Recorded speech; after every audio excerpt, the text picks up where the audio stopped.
মিয়াখেদা অভিযান উচ্ছেদ আৰু এছআইআৰক লৈ এবাৰ গৰজি উঠিছে দুটাকৈ সংগঠন চৰকাৰক কঠোৰ প্ৰত্যাহ্বান জনাই সৰব হৈ পৰিছে এবাৰ সংখ্যালঘু সংগ্ৰাম পৰিষদ আৰু নেমছু কিছু বিশদ তথ্য আছে জনাই যাম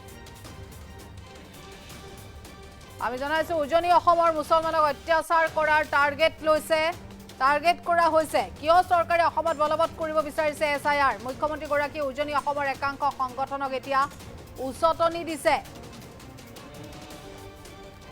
অসমত এছআইআৰৰ কোনো কাৰণতে প্ৰয়োজন নাই দুটাকৈ সংগঠন এবাৰ পুনৰ গৰজি উঠিছে মিয়াখেদা অভিযান উচ্ছেদ আৰু এছআইআৰক লৈ গৰজি উঠিছে দুটাকৈ সংগঠন চৰকাৰক কঠোৰ প্ৰত্যাহ্বান জনাই সৰব হৈ পৰিছে সংখ্যালঘু সংগ্ৰাম পৰিষদ আৰু নেমছু কিয় চৰকাৰে অসমত বলবৎ কৰিব বিচাৰিছে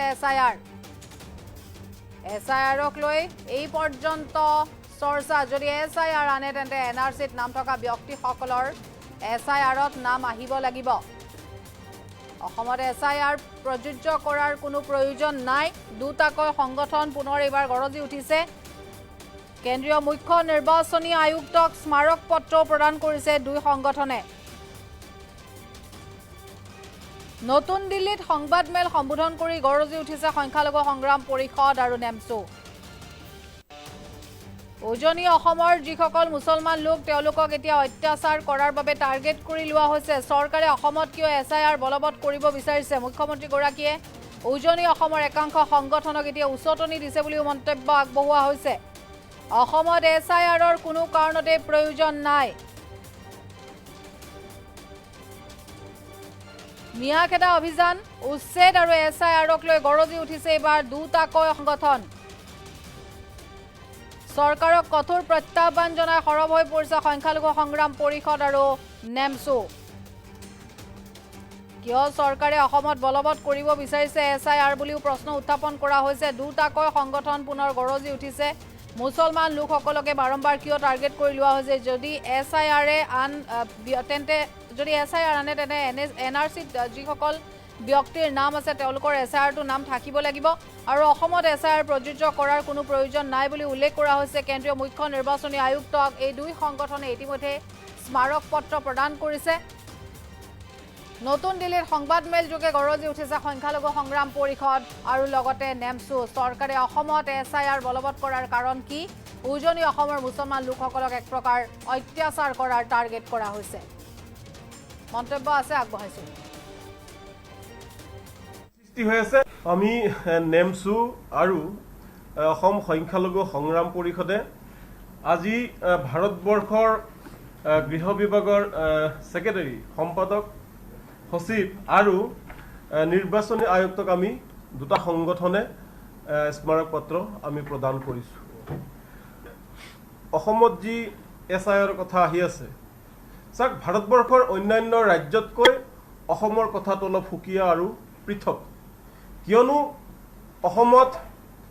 অসম আন্দোলনৰ পাছত যি অসম চুক্তিৰ ৰূপায়ণ হ'ল কেন্দ্ৰীয় চৰকাৰ অসম চৰকাৰ আৰু সদৌ অসম ছাত্ৰ সন্থাৰ মাজত এই চুক্তি আমি অসমৰ বিভিন্ন জাতি জনগোষ্ঠীৰ লোকৰ লগতে অসমৰ সংখ্যালঘু সংগঠনসমূহেও আমি এই চুক্তিক সন্মান জনাইছোঁ আৰু আমি মানি লৈছোঁ অৰ্থাৎ অসমত যদি বিদেশী বহিষ্কাৰ কৰিব লাগে তেতিয়াহ'লে 1971 চনৰ 25 মাৰ্চৰ পিছত যিসকল লোক অবৈধভাৱে আহিছে তেওঁলোকক বহিষ্কাৰ কৰক আৰু 1971 চনৰ 25 মাৰ্চৰ পূৰ্বৰ যিসকল লোক আছে তেওঁলোক স্বদেশী তেওঁলোক হিন্দুৱে হওক তেওঁলোক মুছলমানে হওক মহামান্য উচ্চতম ন্যায়ালয়ৰ তত্ত্বাৱধানত এনআৰচি হৈ গৈছে আৰু সেই এনআৰচিত যিসকল লোকৰ নাম ইতিমধ্যে ওলাইছে সেই লোকসকলৰ নাম যদি এছআইআৰ হয় তেতিয়াহ'লে পোনপটীয়াকৈ তেওঁলোকৰ নাম অন্তৰ্ভুক্ত হ'ব লাগিব কাৰণ ইয়াত অসম চুক্তি আছে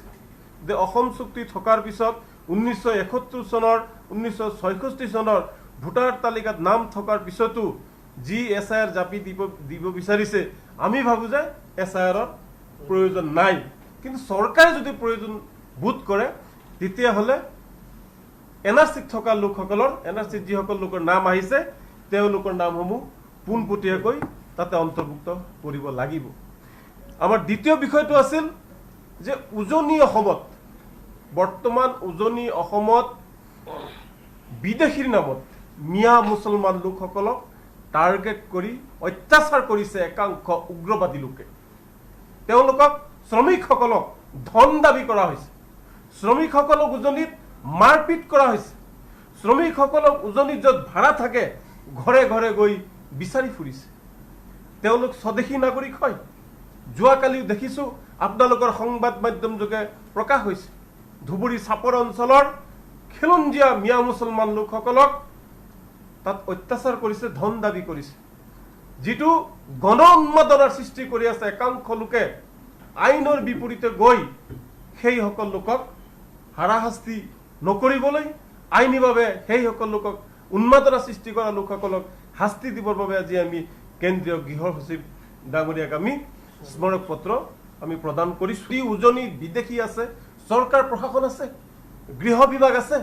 বিদেশী বহিষ্কাৰ কৰাত অসমৰ কোনো দল সংগঠন বা ব্যক্তি বিশেষ আমাৰ কিন্তু দ্বিমত নাই। সকলে সাম্প্ৰদায়িকভাৱে অকল মিয়া মিয়া মিয়া কৰি এই কামবোৰ কৰি আছে, বেয়া কামবোৰ কৰি আছে। তেওঁলোকক শাস্তি দিবই লাগিব, আইনী শাস্তি তেওঁলোক পাবই লাগিব। আৰু অসম আৰক্ষী আৰু অসমৰ মুখ্যমন্ত্ৰী ডাঙৰীয়াক আমি অনুৰোধ জনাইছোঁ যে যিসকলে গণ উন্মাদনা সৃষ্টি কৰি আছে, অশান্তিৰ বীজ ৰোপণ কৰি আছে, ধন দাবী কৰি আছে, মাৰপিট কৰি আছে, তেওঁলোকৰ বিৰুদ্ধে সন্মানীয় মুখ্যমন্ত্ৰী ডাঙৰীয়াই আৰু সন্মানীয় আৰক্ষী বিভাগে এই ক্ষেত্ৰত ব্যৱস্থা গ্ৰহণ কৰিব লাগে। ওলাই গৈছে মহামান্য উচ্চতম ন্যায়ালয়ৰ তত্বাৱধানত বহু কষ্টৰে এই NRC-খন ৰূপায়ণ হৈছে। বহু মানুহ সেই সময়ত হেয়াৰিঙৰ সময়ত 2-4জন মানুহৰ মৃত্যু পৰ্যন্ত হৈছে আৰু চৰকাৰে কোটি কোটি টকা, ৰাজভঁৰালৰ কোটি কোটি টকা খৰচ কৰিছে। তাৰ পিছত NRC ওলাই গৈছে।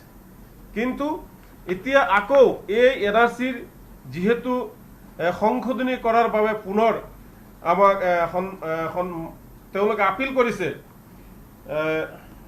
এই যি আপিল, এইটো তেওঁলোকে যাতে খাৰিজ কৰে। NRC-ৰ প্ৰাক্তন সমন্বয়কে যি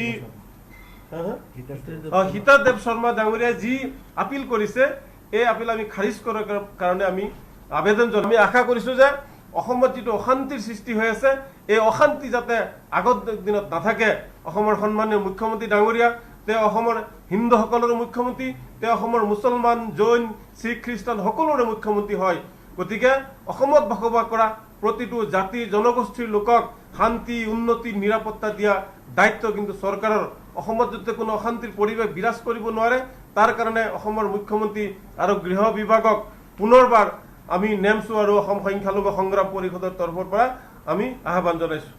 আমি নেমচু আৰু অসম সংখ্যা মুখ্যমন্ত্ৰীয়ে অসমীয়া জাতি আৰু অসমৰ যি অস্তিত্ব ৰক্ষাৰ কথা বাৰম্বাৰ তেওঁ দোহাৰি আছে আৰু সেই অস্তিত্ব ৰক্ষা কৰাৰ কথা কৈ তেওঁ উজনি অসমৰ এছাম জাতীয় সংগঠন বুলিয়ে কৈছে যে তেখেতসকলক মানে উচতাই দিছে যাতে কোনো কাৰণতেই মিয়া মুছলমানসকল উজনি অসমলৈ যাব নোৱাৰে।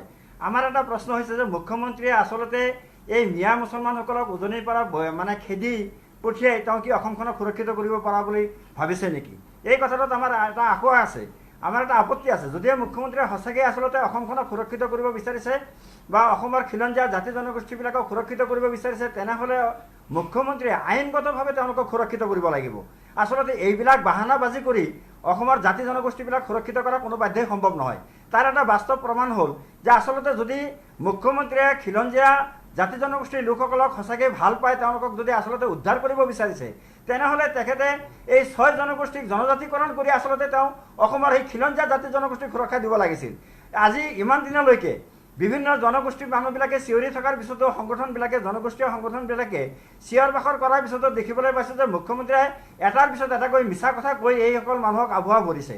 আজিলৈকে কিন্তু এই ক্ষেত্ৰত মুখ্যমন্ত্ৰীয়ে কোনো ধৰণৰ মানে আগবঢ়া আমাৰ দৃষ্টিগোচৰ হোৱা নাই।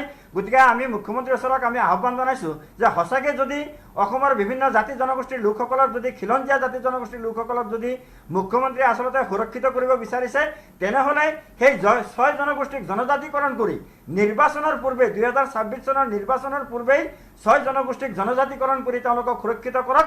এই ক্ষেত্ৰত আমাৰ কোনো ধৰণৰ দ্বিমত নাই। আমিও বিচাৰোঁ যে অসমৰ যিসকল থলুৱা জাতি জনগোষ্ঠীৰ মানুহ আছে, তেখেতসকলৰ যি অধিকাৰ, তেওঁলোকৰ যি মানে দায়বদ্ধতা, সেই দায়বদ্ধতা মুখ্যমন্ত্ৰীয়ে পালন কৰক বা চৰকাৰে পালন কৰক, এই কথাটো আমিও বিচাৰোঁ, ইয়াত আমাৰ কোনো ধৰণৰ দ্বিমত নাই। কিন্তু তাকে কৰিবলৈ গৈ সেই কামখিনি নকৰি, আইনগত কামখিনি নকৰি, মাত্ৰ ৰাজনৈতিক স্বাৰ্থৰ কাৰণে, নিৰ্বাচনৰ বৈতৰণি পাৰ হোৱাৰ কাৰণেই মুখ্যমন্ত্ৰীয়ে মিয়া মুছলমানসকলক টাৰ্গেট কৰি তেওঁলোকক উজনি অসমলৈ যাব নিদিয়ে, তেওঁলোকক উচ্ছেদ কৰিব।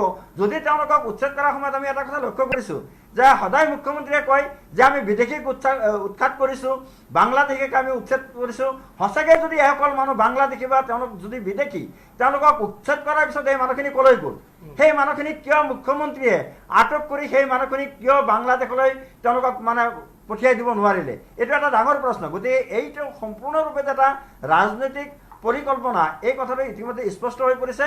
গতিকে মুখ্যমন্ত্ৰীক আমি আহ্বান জনাইছোঁ যে এইবিলাক ভেকু ভাওনা বাদ দি থৈ যি কাম কৰিলে নেকি অসমৰ থলুৱা জনগোষ্ঠীৰ স্বাৰ্থ সুৰক্ষিত হ'ব, ৰাজনৈতিক স্বাৰ্থ সুৰক্ষিত হ'ব, অৰ্থনৈতিক স্বাৰ্থ সুৰক্ষিত হ'ব, তেওঁলোকৰ ভূমিৰ অধিকাৰ সুৰক্ষিত হ'ব, এই কামখিনি মুখ্যমন্ত্ৰীয়ে কৰি দেখুৱাওক। তেতিয়াহে আমি মুখ্যমন্ত্ৰীক আমি চেলট দিম যে সঁচাকৈ এইজন মুখ্যমন্ত্ৰী অসম আৰু অসমীয়াৰ এজন জনপ্ৰিয় মুখ্যমন্ত্ৰী। গতিকে সেইবিলাক নকৰি অকল মিয়া মুছলমানক টাৰ্গেট কৰি উচ্ছেদ কৰিলেই অসমৰ সমস্যাবিলাক সমাধান নহয়। আজি বনিয়া গোষ্ঠীয়ে গোটেই অসমৰ ভূমি দখল কৰাৰ নিচিনা এটা কাৰুকাৰ্য ইতিমধ্যে আৰম্ভ হৈছে। আজি তেওঁলোকে আমাৰ ট্ৰাইবেল বেল্ট এণ্ড ব্লক, জনজাতীয় যিবিলাক এলেকা আছে, তাত তেওঁ বনিয়া গোষ্ঠীক ভূমি প্ৰদান কৰিবলৈ তেওঁ কিন্তু কোনো ধৰণৰ কুণ্ঠাবোধ কৰা নাই। ইয়াৰ দ্বাৰাই মুখ্যমন্ত্ৰীয়ে আচলতে অসমখনক ধ্বংসৰ গৰাহলৈ ঠেলি দিছে। এইজন মুখ্যমন্ত্ৰীয়ে থলুৱা মানুহৰ আৱেগ অনুভূতিক লৈ খেলা কৰিছে, এই কথাটো স্পষ্ট হৈ পৰিছে। গতিকে আমি মুখ্যমন্ত্ৰীক আহ্বান জনাইছোঁ যে বনিয়া গোষ্ঠীৰ যি দপদপনি অসমত, সেই বহিৰাগত বনিয়া গোষ্ঠীৰ দপদপনি আচলতে মুখ্যমন্ত্ৰীয়ে কণ্ট্ৰল কৰিব লাগে। মিয়াসকল তেওঁলোকে শ্ৰমজীৱী মানুহ, তেওঁলোকে শ্ৰমৰ তাৰণত তেওঁলোকে উজনি অসমলৈ গৈছে, ভাৰতবৰ্ষৰ বিভিন্ন প্ৰান্তত তেওঁলোকে কাম কৰিছে। অকল যে উজনি অসমখনক টাৰ্গেট কৰি উজনি অসমখনক মিয়াৰ জনবসতি বৃদ্ধি কৰাৰ কাৰণে তেওঁলোকে যে তাত গৈছে সেই কথাটো নহয়। তাত কোনো মিয়া মানুহে উজনি অসমত কোনো ধৰণৰ ভূমি ক্ৰয় কৰা নাই, তাত কোনো ধৰণৰ গৃহ নিৰ্মাণ কৰা নাই, কোনো ধৰণৰ তেওঁলোকে অট্টালিকা নিৰ্মাণ কৰা নাই। সেইসকল মানুহক টাৰ্গেট কৰাৰ কি যুক্তি আছে? চিতু বৰুৱা বুলি এজন সাধাৰণ যুৱকে যি ধৰণৰ উদ্ভণ্ডালি কৰি আছে, তেওঁ আমাৰ শ্ৰমিকসকলৰ পৰা তেওঁ ধন দাবী কৰিছে, তেওঁৰ ওপৰত আচলতে চৰকাৰে চমুটো কেছ ল'ব লাগে। তেওঁ ধন দাবী কৰা বুলি তেওঁ আচলতে কেছ ল'ব লাগিছিল, কিন্তু সেইজন মানুহৰ মানে পুলিচে আটক কৰাৰ পৰিৱৰ্তে তেওঁ সুৰক্ষাহে দিছে। যিসকল মানুহে শ্ৰম কৰিবলৈ গৈছে সেইসকল মানুহক মানে চৰকাৰে অত্যাচাৰ কৰিছে, পুলিচ বাহিনীয়ে অত্যাচাৰ কৰিছে, শিৱসাগৰৰ DC SP তেওঁলোকক সুৰক্ষা দিয়াৰ ক্ষেত্ৰত তেওঁলোকে গাফিলতি কৰিছে। এই কথাবিলাক আমি অসম চৰকাৰ তথা কেন্দ্ৰীয় চৰকাৰকো আমি এই কথাখিনি আমি অৱগত কৰিব বিচাৰিছোঁ। গৃহ দপ্তৰক, কেন্দ্ৰীয় গৃহ দপ্তৰক আমি অৱগত কৰিব বিচাৰিছোঁ যে অসমৰ মুছলমানসকলক আচলতে তেওঁলোক যিহেতু ভাৰতীয় নাগৰিক, তেওঁলোকৰ বৈধ নথিপত্ৰ আছে। কোনোবা মানুহৰ যদি বৈধ নথিপত্ৰ নাই, তদন্তৰ আওতাত যদি এইখিনি কথা ওলাই যায়, সেইজন মানুহক বহিষ্কাৰ কৰক। এই কথাটো আমি বাৰম্বাৰ স্পষ্ট কৰি দি আছোঁ যে ইয়াত আমাৰ কোনো ধৰণৰ ক'বলগীয়া নাই, কোনো ধৰণৰ আপত্তি নাই। আমি এনেকুৱাকৈ আমি দাবী জনাইছোঁ, যদি কোনোবা বাংলাদেশী মানুহ যদি চিনাক্ত হৈছে, তেওঁ যদি মানে প্ৰত্যাৰ্পণ চুক্তিও যদি নাই বাংলাদেশৰ লগত, সেইজন মানুহক ক'ৰবাত বৰ্ডাৰত লৈ যায় তেওঁ গুলিয়াই হত্যা কৰক, আমি তাত কোনো ধৰণৰ প্ৰতিবাদ আমি নকৰোঁ। আমাৰ কোনো ধৰণৰ আমাৰ দ্বিধাগ্ৰস্ততা নাই। কিন্তু তাকে নকৰি মুখ্যমন্ত্ৰীয়ে মাত্ৰ ৰাজনৈতিক ইস্যু বনাই এই যে খেলটো খেলি আছে, অৰ্থনৈতিকভাৱে অসমখনক বিধ্বস্ত কৰি পেলাইছে।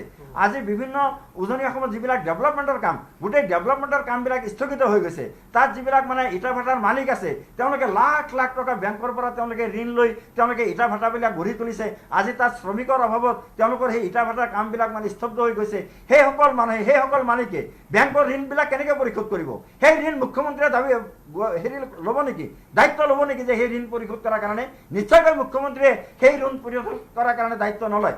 যিহেতু সেই মালিকসকল অসমৰ খিলঞ্জীয়া জনগোষ্ঠীৰ মানুহ, তেওঁলোকক স্বাৰ্থ সুৰক্ষা দিয়াৰ কথা কৈ তেওঁ কি নাটকবিলাক কৰি আছে, এই কথাখিনি অসম তথা ভাৰতবৰ্ষৰ ৰাজ্যক জনোৱাৰ কাৰণেই আজি আমি দিল্লীত আহি ইয়াত আপোনালোকৰ লগত আমি প্ৰেছ মিট কৰি গোটেই কথাখিনি আমি ভাৰতবৰ্ষৰ ৰাইজক আমি জনাই দিব বিচাৰিছোঁ যে এইজন মুখ্যমন্ত্ৰীয়ে অসমৰ স্বাৰ্থ সুৰক্ষিত কৰাৰ কথা কৈ আচলতে অসমৰ স্বাৰ্থ তেওঁ, অসমীয়া ৰাইজৰ স্বাৰ্থ তেওঁ বিঘ্নিত কৰিছে। আজি তেওঁৰ পুতেকে 17 বছৰীয়া পুতেকে 18টাকৈ কোম্পানীৰ মালিক হ'ল। আচলতে তেওঁ নিজৰ সম্পত্তি, নিজৰ মানে পত্নীৰ সম্পত্তিৰ সুৰক্ষাৰ কাৰণে আচলতে তেওঁ কাম কৰি আছে, তেওঁৰ চকীখনৰ সুৰক্ষাৰ কাৰণে তেওঁ কাম কৰি আছে, তেওঁৰ পুতেকৰ সেই 17টাকে কোম্পানী বৈধ অবৈধভাৱে কৰা কোম্পানীবিলাক সুৰক্ষিত কৰাৰ কাৰণে কাম কৰি আছে, তেওঁ আদানী আম্বানীৰ স্বাৰ্থ সুৰক্ষিত কৰাৰ কাৰণে কামবিলাক কৰি আছে। অসমীয়া জনসাধাৰণৰ স্বাৰ্থ সুৰক্ষিত কৰাৰ কাৰণে কাম যে কৰা নাই এই কথাটো ইতিমধ্যে স্পষ্ট হৈ গৈছে। আৰু বিভিন্ন বুদ্ধিজীৱী মহলে এই ক্ষেত্ৰত মানে উদ্বিগ্নতা প্ৰকাশ কৰিছে যে মুখ্যমন্ত্ৰীয়ে আচলতে অসমীয়া ৰাইজৰ স্বাৰ্থৰ কথা কৈ তেওঁৰ নিজৰ ব্যক্তিগত স্বাৰ্থ ব্যক্তিগত মুনাফা লাভৰ কাৰণে এই গেমটো খেলি আছে বুলি স্পষ্ট হৈ গৈছে।